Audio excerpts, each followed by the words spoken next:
오늘은 역사적인 날입니다. 참 기쁜 날이기도 합니다. 온 가족이 함께 모여서 예배 드리는 날이, 그 날을 함께 하는 것이 참 쉽진 않지만 오늘 성찬식, 또 세례 입교 예식, 이 교회에 있는 이 성례전에 함께 할 수 있다라는 것 자체가 참 은혜입니다. 설교가 뭐 다른 거 있겠습니까? 우리의 믿음 생활 있는 모습 그대로를 보여주는 것, 또 그것을 보는 우리 어린 아이들이 나도 저렇게 살았으면 좋겠다, 나도 저렇게 교회 다녔으면 좋겠다, 그 마음을 가지면 그것이 전부 아니겠습니까? 휘포데이그마, 지난주에 기억하시나요? 본이라는 단어였습니다. 예수님께서 본을 보여주셨던 것처럼 우리 또한 우리의 다음 세대에게 본을 보여주며 살아낼 수 있는 우리의 모습이 되어지기를 간절히 축복합니다. 이 교회 온 세대가 함께 연합해서 예배 드리는 것이 쉬운 일은 아닙니다. 교육부서 예배 드리는 것이 훨씬 편할 수도 있습니다. 우리의 자녀들과 함께 한 자리에서 예배 드리는 것이 우리 어린 자녀들에게도 쉬운 일은 아닙니다. 그러나 이날은 마치 잔칫날과도 같은 것입니다. 할아버지나 할머니와 함께, 부부가 함께, 또 부모와 자녀들이 함께, 어린 아이에서부터 청년, 장년에 이르기까지 온 가족이 한 자리에 모이면 그 집안의 분위기가 어떻습니까? 화기애애하지 않습니까? 시끌벅적하지 않습니까? 아이들의 웃음소리가 끊이지 않고 어른들의 이야기가, 특별히 예전의 이야기들이, 예전에 이러했노라고, 예전에 이러한 일이 있었노라고 서로 이야기하면서 웃음꽃을 피울 수 있지 않습니까? 오늘 예배도 이와 같습니다. 하나님을 믿는 믿음의 사람들이, 특별히 예수 가족 공동체가, 온 세대가 함께 모여서 하나님께서 하신 일들을 우리가 기억해내고 보는 날인 것입니다. 하나님의 하신 일들을 함께 기억하며 주님의 사랑을 함께 고백할 수 있는 복된 예배 시간이 되어지기를 간절히 소망합니다. 그래서 교회는 믿음 안에서 이 기억을 이어주는 공동체입니다. 내가 믿고 있는 하나님, 내가 알고 있는 하나님, 그 하나님을 입에서 입으로, 삶에서 삶으로 계속해서 전달해주면 그것이 이어지고 이어지는 믿음의 공동체, 기억의 공동체인 것입니다. 그래서 우리 어른들은 우리의 자녀들에게 혹은 우리의 다음 세대에게 에베네셀의 하나님, 여기까지 우리를 이렇게 도우셨노라고 이야기해 줄 수 있어야 되지 않겠습니까? 그리고 우리의 부모님들은 우리의 자녀들에게 하나님이 너를 사랑하여 주신다, 너는 하나님의 자녀다, 이것을 계속해서 말해줄 수 있어야 되지 않겠습니까? 그런 의미에서 우리 자녀들과 함께 예배드리고 있는 우리 부모님, 할아버지, 할머니 계시면 우리의 자녀의 머리를 쓰다듬으시면서 이렇게 말씀해 주십시오. 너는 하나님의 자녀다. 예수님께서 너를 사랑하여 주신다. 그런 복된 존재인 것을 우리 어린 자녀들이 알아갈 수 있게 되기를 간절히 축복합니다. 또한 우리 교회는 다음 세대에게 계속해서 복음을 잊지 말라라고 말해줄 수 있어야 하는 것입니다. 복음을 잊지 않는 교회, 예수님의 사랑을 기억하는 교회, 다음 세대에게 그 믿음을 계속해서 전수할 수 있는 신앙 공동체를 세워갈 수 있게 되기를 간절히 축복합니다. 우리 교회가 바로 그러한 법한 교회, 온 세대가 함께 살아가는 교회가 되어지기를 간절히 소망합니다. 이 사람에게는 참 신기한 능력이 있습니다. 하나님께서 주신 선물이기도 하지만 그것이 어떤 능력이냐면 이 기억하는 능력입니다.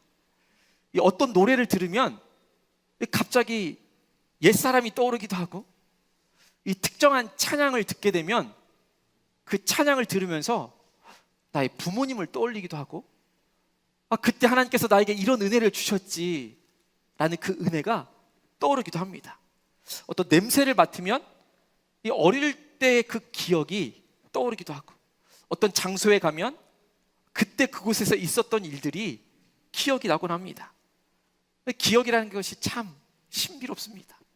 시간이 지나도 마음 가운데, 머릿속에 늘 그것을 떠올리면서 살진 않지만 어느 순간이 되어지면 그때 딱 떠오른다라는 것이죠. 그런데 반대로 사람은 잘 잊어버리기도 합니다. 가끔은 바로 앞에 있는 분인데 그 이름이 기억이 나지 않을 때도 있습니다. 이 입안에서는 계속해서 그 이름이 맴도는데 그 이름이 당장에 나오지 않을 때가 있는 것이죠. 약속을 잊어버릴 때도 있습니다. 어제 있었던 일도 내가 뭐 했지? 라고 잊을 때도 있습니다. 우리의 자녀들이 참 사랑스럽고 예쁘지만, 그러지 않은 친구들도 있지만, 가끔씩은 학교에 돌아와서 책가방 이렇게 던져놓고는 신나게 놀다가 다음날 아침에 학교 갈 때, 그 준비물 안 챙겼다, 그거 깜빡했네 라고 할 때도 당연히 있습니다. 너무나도 자연스러운 현상이지요. 아이들만 그렇습니까? 우리 어르신들도 가끔씩 냉장고의 문을 열었는데 내가 냉장고의 문을 왜 열었지? 라고 떠올릴 때가 있지 않습니까? 열쇠를 가지고 있으면서도 열쇠가 어디 있는지 찾는 분도 계시고, 전화 통화하면서도 내 핸드폰을 잃어버렸다고 찾는 분도 있는 것이죠. 그래서 사람들은 중요한 것을 잊지 않기 위해서 사진을 찍어둡니다. 여행 가서 남는 건 사진밖에 없다고 하지 않습니까? 메모를 남겨두기도 합니다. 잊지 않기 위해서 하는 것이죠. 냉장고에 보면 막 이렇게 먹어야 할 약 리스트, 그리고 꼭 기억해야만 하는 그 연락처의 전화번호가 빼곡하게 차 있는 분들도 많이 있을 것입니다. 예수님께서도 제자들에게 잊지 않기를 바라시는 것이 있었습니다. 그 말씀이 오늘 본문의 말씀인 것입니다. 이 예수님의 잊지 않았으면 하는 그 마음을 떠올리시면서 우리 한 목소리로 우리 16장 4절의 말씀을 함께 읽겠습니다. 오직 너희에게 이 말을 한 것은 너희로 그때를 당하면 내가 너희에게 말한 이것을 기억나게 하려 함이요, 처음부터 이 말을 하지 아니한 것은 내가 너희와 함께 있었음이라. 아멘. 지금 예수님께서 하시는 이 이야기의 이 요한복음 16장의 상황을 잠시 살펴보면, 이제 예수님께서 십자가를 지시기 바로 직전에 하신 말씀입니다. 이 제자들은 이제 곧 엄청난 일을 겪게 됩니다. 예수님이 잡히시게 되고 십자가에 힘없이 매달리게 되십니다. 제자들은 다 뿔뿔이 흩어져 버리게 됩니다. 그리고 제자들은 저 예수님을 안다라고 말하는 것조차도 꺼리게 됩니다. 괜히 말하면 나도 똑같이 십자가형을 당하거나 감옥에 갇히게 될까 봐였습니다. 외면당할까 봐 두려웠고 미움당할까 봐 두려웠습니다. 이후에 복음을 전하면서도 사람들에게 외면당하기도 일쑤였습니다. 우리 안에도 그런 사람들 많지 않습니까? 교회를 다닌다라고 하면 손가락질하는 사람이 있습니다. 그 교회는 왜 다니냐고 이야기하는 사람도 있습니다. 교회 다니는 것을 외면당하는 가족들도 있다라는 것이죠. 고통당하는 그 모습이 예수님께서 말씀해 주시는 그때나 지금의 우리의 삶이나 아주 닮아 있는 것이죠. 그래서 예수님께서 미리 말씀해 주신 것입니다. 너희가 이런 일을 겪게 될 것이다. 근데 왜 미리 예수님께서 말씀해 주셨을까요? 그런 일을 겪게 될 것이니까 그것을 피해라, 이런 의미가 아니었습니다. 그런 일을 당할 때에 믿음을 지켜 나아가라, 그런 의미였던 것입니다. 신앙생활을 하다 보면 우리에게는 도무지 이해가 되지 않는 순간들이 많습니다. 왜 이런 일이 나에게 생겼을까? 왜 하필이면 나에게만 왜 이런 일이 생겼을까? 내가 열심히 기도를 하는데 왜 기도에 대한 응답이 바로바로 오지 않을까? 왜 하필이면 나만 이런 어려움을 겪게 될까? 이런 생각을 할 때가 너무나도 많다라는 것이죠. 그때 필요한 것이 무엇이냐면 그것을 확실하게 알 수 있는 명확한 해답이 아니라 이미 들은 말씀을 기억하는 것입니다. 그것을 기억해내는 것이 중요한 것입니다.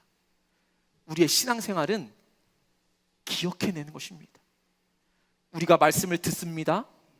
들은 말씀을 기억해내는 것이고, 기억한 그 말씀대로 우리의 삶을 살아내는 것입니다. 듣고 기억하고 살아내는 것입니다. 그래서 예수님께서 말씀해 주신 것입니다. 들은 말씀을 기억해야 한다. 그리고 그 들은 말씀을 삶으로 살아내야 한다라고 말입니다. 기억에 초점이 있는 것입니다. 오늘 세례식과 입교식을 했습니다. 이것도 무슨 의미입니까? 이미 우리는 다 알고 있습니다. 나는 하나님의 자녀이고 하나님이 나를 사랑하시는지를 우리는 이미 다 알고 있는 것이지요. 세례를 받고 입교하신 분들도 이미 다 알고 있습니다. 그런데 모두가 보는 이 자리에서 세례식과 입교식을 하는 그 이유가 어디 있습니까? 세례받고 입교하시는 분들에게는 앞으로 내가 예수님의 제자로 살아내겠다라는 그 다짐이고 약속의 시간이겠지만, 이미 세례를 받고 입교하신 분들에게는 그 순간을 기억하는 것입니다. 오늘 우리는 성찬식을 함께 하게 됩니다. 성찬식도 마찬가지인 것입니다. 이 예수님께서 이 성찬식을 처음으로 하시면서 이것을 행하여 나를 기념하라 말씀해 주셨습니다. 이때 기념하라 라는 말이 아남네시스라는 헬라어입니다. 히포데이그마와 함께 이 아남네시스라는 단어도 기억하셨으면 좋겠습니다. 이 기념하라 라는 이 아남네시스의 뜻이 무엇이냐면 그저 옛날 일을 떠올리는 것만을 말하는 것이 아닙니다. 지금 예수님께서 기억해야 한다라고 말씀해 주시는 것과 예수님께서 기념하라 라고 하시는 것에 약간의 차이가 있지만, 이 기념하라 라는 것은 그 과거의 일을 떠올리면서 지금 이 자리에서 현재를 살아가고 있는 바로 지금 이 자리에서 다시 살아내라 라는 것에 의미가 있는 것입니다. 말씀을 들었습니다. 기억했습니다. 그러면 그것을 살아내야 하는 것이죠. 그래서 우리는 동일한 모습으로 성찬 예식에 함께 참여하게 되는 것입니다. 이 성찬 예식은 유아 세례를 받은 사람 이상이면 누구라도 받을 수 있습니다. 어린 아이도 다 받을 수 있는 것입니다. 기억해내는 것이지요. 예수님이 나를 어떻게 사랑해 주셨는지, 예수 그리스도의 몸과 그 보혈을 받으면서 나를 위해 몸을 찢기시고 나를 위해 십자가에 달려 돌아가신 예수 그리스도의 놀라운 은혜를 기억해내는 것입니다. 그 놀라운 기억의 순간이 바로 오늘 이 성찬식 시간 가운데 있어지기를 간절히 축복합니다. 내가 얼마나 사랑받았는지, 내가 얼마나 큰 은혜 안에 살아가는지를 고백하고 기억할 수 있는 성찬 예식의 자리가 되어지기를 간절히 소망합니다. 기도하겠습니다. 하나님 아버지, 어떤 상황 가운데에서도 예수님의 말씀을 잊지 않고 기억하며 살아가는 믿음으로 살게 하여 주옵소서. 오늘 이 성례전 성찬식과 세례 입교 예식을 통하여 예수님과의 관계를 다시금 새롭게 하며 삶으로 복음을 살아낼 수 있는 우리 모두가 될 수 있도록 인도하여 주옵소서. 예수 그리스도의 이름으로 간절히 기도하옵나이다. 아멘.